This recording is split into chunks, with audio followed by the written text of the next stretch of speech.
अहो मला पण ब्लॉक मध्ये घ्या. तर नमस्कार भावांनो आणि भावांच्या बहिणी. काही सकाळी गेलो रोहनच्या दुकानात, तेवढ्यात आकाश बाहेर आला. त्याच्याकडे समजलं रोहन बाहेर गेला. रोहन यास्तवर थांबतो म्हणलं मला पण ब्लॉक मध्ये घ्या.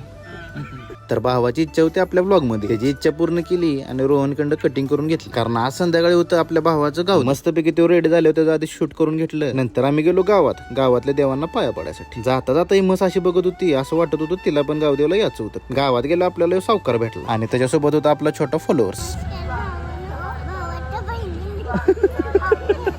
सावकारला भेटून आम्ही दुसऱ्या मंदिरात गेलो तर इकडे फटाकड्याचं तुफान चाललं. नजारा बघून लय भारी वाटलं. आजच्या शूटला होता आपल्या बरोबर कौशल आणि मी करत होतो शूट. बघता बघता पडला अंधार. भाव तर लय खुश दिसत होता. बँजोवाल्यांनी पण गाणी कडक लावलेली. मग इथं बारक्या पोरांनी तर काय राडात चालू केला. थोडं पुढे गेलो तरी बारकी गँग बसलेली कट्ट्यावर. मग ती म्हणली की घ्या आम्हाला पण ब्लॉग मध्ये. म्हणलेला का तुमची मजा आहे बरं का. गावाकडे गावदेवसाठी सगळी एकत्र आल्यावर लय भारी वाटत. उद्या आहे भावाचं लग्न. उद्या तर काय राडा असणारच. मग तो राडा बघायसाठी तुमच्या भावाला फॉलो करा.